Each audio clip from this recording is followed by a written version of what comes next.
So this is a property that we just closed on today.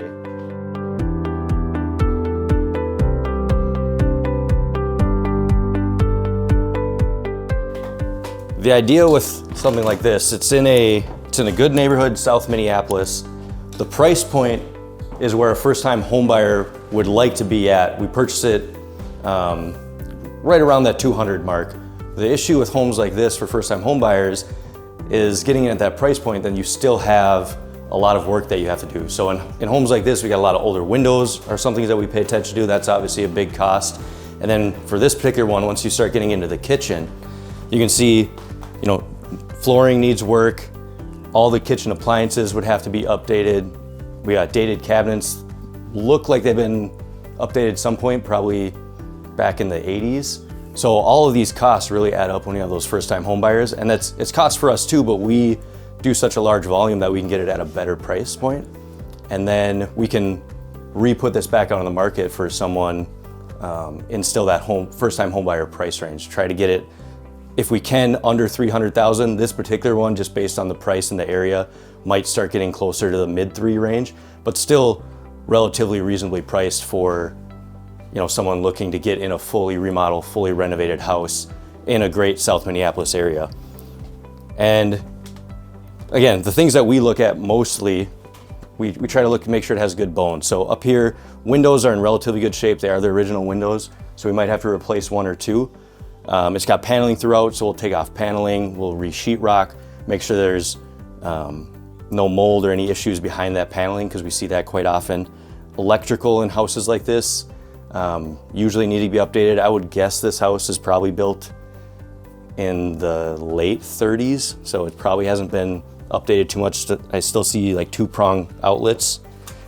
And then when you start getting down into the basement, with these particular houses in this area especially, you see a lot of moisture issues.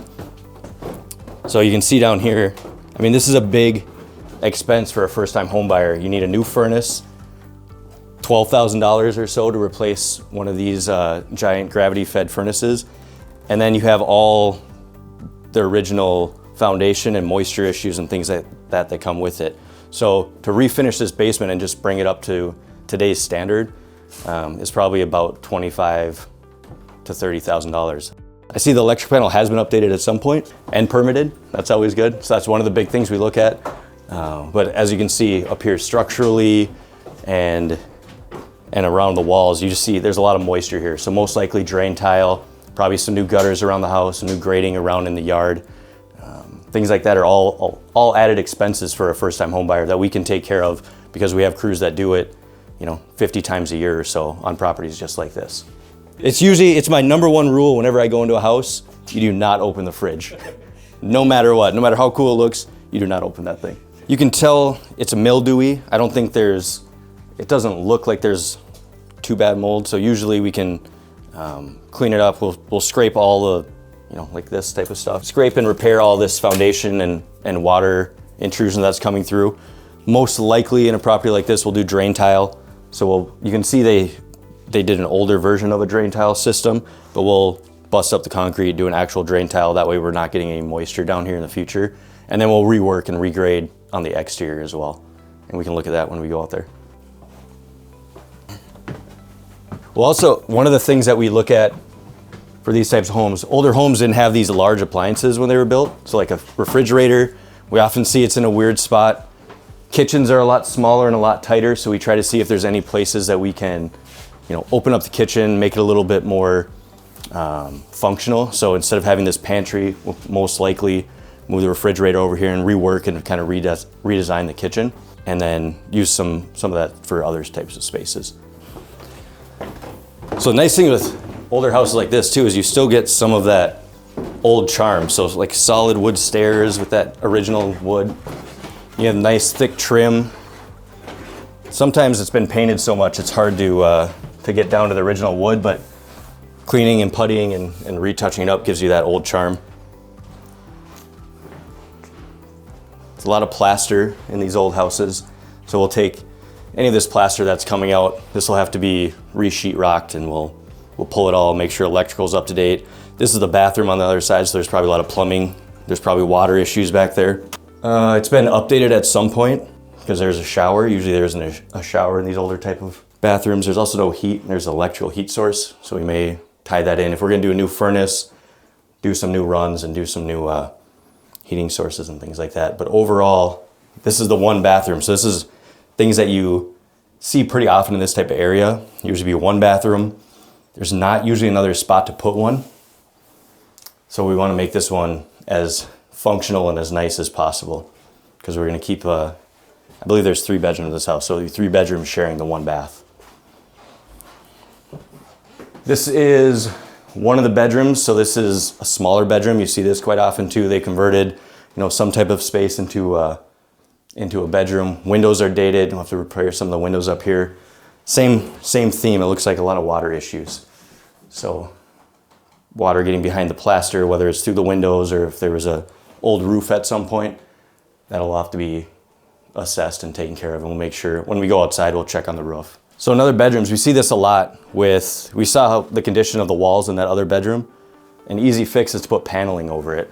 So we see that a lot. We see paneling in houses that guarantee we pull this off and we're gonna see all sorts of issues. So we always count on having to do work when we see paneling. So most likely, at bare minimum, probably new sheetrock. If we get in there and there's water issues, we might have to do some mold remediation, things like that to get it back up to standard and live ready. But other than that, overall, electrical looks decent up here. It's relatively new. Like we saw, the panel downstairs was relatively new, so I'm assuming they did some work up here. There's no lights, they're all pull chain. No AC, so we have a window AC. So that's another thing that we look at if you have to do a new furnace. We're most likely gonna be adding some electrical work. We'll already have the vents. We'll probably do an AC unit as well, just to make it a little bit more modern and more comfortable in the summers. They don't get too hot here, but it's still nice. Looking up, again, I think there's clearly some issues with the roof. You can see the wavy ceilings that they've patched and repaired over the years. So that'll be something we'll have to get, and we'll see that when we go outside. I didn't check when it was out there. Hopefully the roof is new, but that may be already in our budget. Exterior, you can tell they've done some work in the past few years. So they've got all vinyl siding, which obviously isn't original to the house. Looking at the roof, it's architectural shingle, which is a newer style of shingle.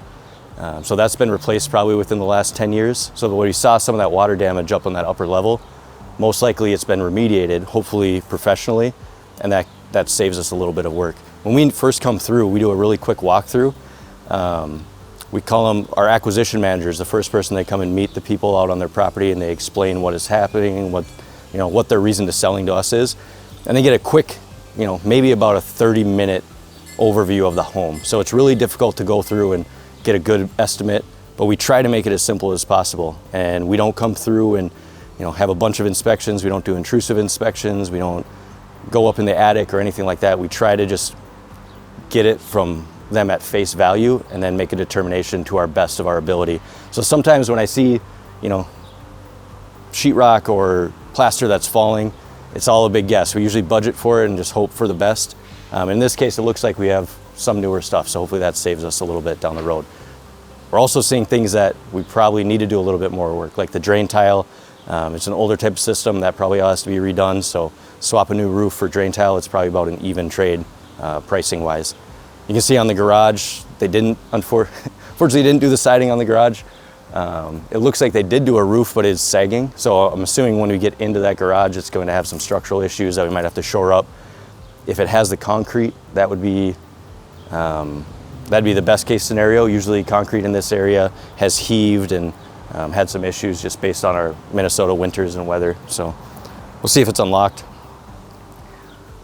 We take houses as is too, so we get a lot of, sinks.